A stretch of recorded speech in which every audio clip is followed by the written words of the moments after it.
Cover परस्ती की खुली हुई दावत दी गई।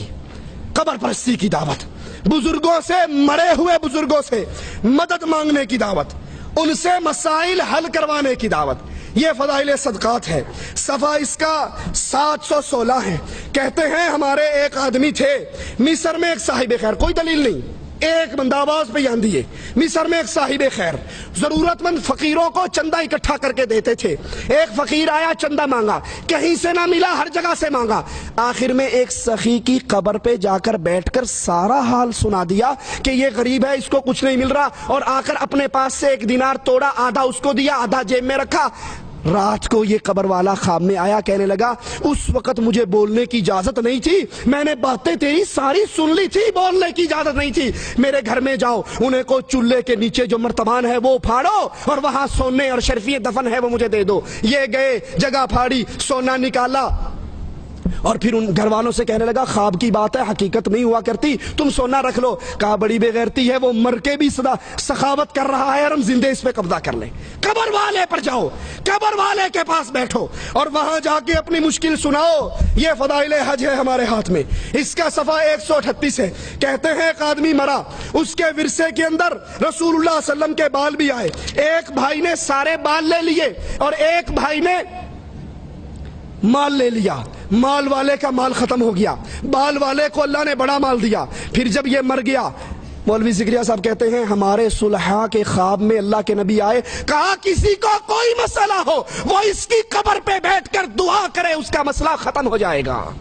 ये फदाइले हज है। मौलवी ज़िक्रिया साहब कब्र परस्ती की दावत कैसे दे रहे हैं आप भी सुनिए। कहा जब तुम मदीने में जाओ, नबी सल्लम की कब्र के पास जाओ, अपने सर को झुका कर रखो, नबी की हैबत दिल में बैठाओ और याद करो नबी की जो कब्र है, नबी की जो कब्र है वो कब्र दुनिया की सारी जगहों से अच्छी है, बल्कि रसूलुल्लाह की कब्र का वो हिस्सा जो आपके जिस्म से लगा हुआ है वो काबे से अफजल है, वो अरश से अफजल है, वो अल्लाह की कुर्सी से अफजल है।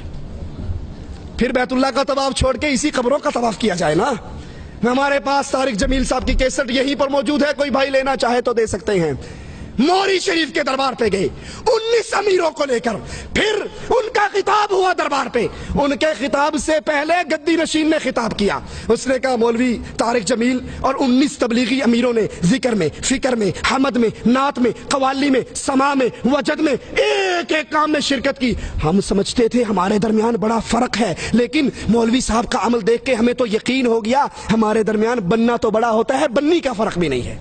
मैं मौलवी तारिक जमील को दावत देता हूं, इस स्टेज से आकर दावत का काम करो जहां इश्क मुस्तफा हो और खौफे खुदा हो। फिर मौलवी तारिक जमील साहब ने बयान किया वलीउल औलिया की शान, वलीउल औलिया, कुतुब, गौस, अब्दाल, और नीचे से नारे लगे, नारे हैदरी, नारे रिसालत, नारे गौसिया, या अय्युहन नबी। इसका तर्जुमा किया है गैब की खबरें बताने वाले और मजमा बरेलवियों का, उनके उर्स का।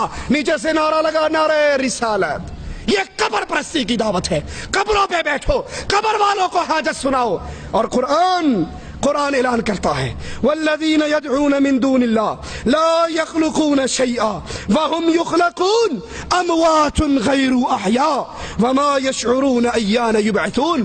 तुम तो कहते हो हमारे तबलीगी आलिम ने कब्र वाले को कहा, उसने सदका किया, ऊंट ज़िबा किया। कुरान कहता है जिनको तुम पुकारते हो इन्होंने किसी चीज को पैदा नहीं किया, ये खुद बंदे दे पुत्र ने, ये खुद मखलूक है। और हालत क्या है, अमवातुन गैरु अहया, ये मुर्दा है, ये जिंदा नहीं है। इन्हें तो ये भी नहीं पता उठाया कब जाना है। बहुत बड़ी बदअकीदगी अहले ईमान में, मुसलमानों के अंदर इस कुरान को छोड़ने की वजह से, इन फदाइले अमाल को अपने सीने से लगाने की वजह से जो फैली, उसमें एक बड़ी खतरनाक बात रहबानियत की दावत, सूफियत की दावत। ये हमारे हाथ में फदाइले दरूद है, मुश्किल कुशाई की दावत, इसको पुकारो उसको पुकारो। एक कहता है फदाइले दरूद के अंदर, मैं हज पे गया, सफा 116 है, मेरी माँ मर गई, वहीं रह गई, मुंह काला, पेट फूल गया। मैंने कहा ये क्या मुसीबत आ गई। अचानक मदीने से देखा, एक अबर आया, नीचे उतरा, उसमें से बंदा जाहिर हुआ, माँ के मुंह पे, पेट पे, जिस्म पे हाथ फेरा। वो फेरते ही फौरन ही माँ बिल्कुल ठीक ठाक होगी। मैंने कहा तू कौन है? कहा तूने नहीं पहचाना? कहा नहीं मैंने तो नहीं पहचाना। कहा मैं मोहम्मद रसूलुल्लाह हूँ। اللہ کے نبی علی اور عائشہ کی صلح کے لیے کیوں نہ آئے؟ اللہ کے نبی عمر کو شہید ہوتے ہوئے بچانے کے لیے کیوں نہ آئے؟ اللہ کے نبی عثمان جب گرفتار تھے، پیاسے تھے، اس پیاسے کی پیاس بجھانے کے لیے کیوں نہ آئے؟ اللہ کے نبی حسنین کریمین کو کوفیوں کے شر سے بچانے کے لیے کیوں نہ آئے؟ تیری ماں مر گئی تو اللہ کے نبی صلی اللہ علیہ وسلم نے فوراً آ کر اس کے منہ پر اللہ کے نبی پہ اتنی بڑی تہمت۔ عائشہ فرماتی ہیں عورت بیعت کرنے کے لیے آئی، پردے کے پیچھے سے ہاتھ آگے کیا، آقا کی نظر انگلی کی پوریوں پہ پڑی، کہا عائشہ اس سے کہو ہاتھ پیچھے کرے، محمد نام محرم عورتوں کی انگلیوں کو دیکھنا بھی برداشت نہیں کرتا۔ اور ظالم اتنی بڑی رسول اللہ کی توہین کہ اللہ کے نبی علیہ الصلوۃ والسلام نے اس عورت کے منہ پہ، پیٹ پہ، جسم پہ ہاتھ پھیرا۔ اور وہی صوفیت کی بات، رہبانیت کی دعوت اس کتاب نے کیسے پیش کی؟ یہ دیکھیے ہمارے ہاتھ میں 356 صفحہ ہے، فضائل اعمال ہے۔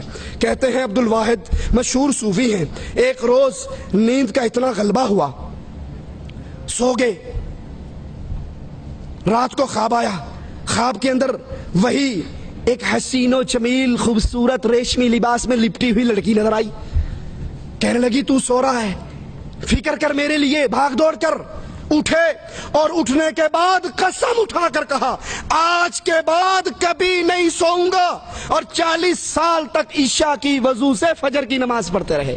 رسول اللہ کے پاس 3 صحابہ آئے تھے، تفصیل کا وقت نہیں، اور یہی قسم کھائی تھی، ایک نے کہا رات کو نہیں سوؤں گا، ایک نے کہا افطار نہیں کروں گا، تیسرے نے کہا شادی نہیں کروں گا۔ نبی نے پکڑ کر کہا تم میں سب سے اللہ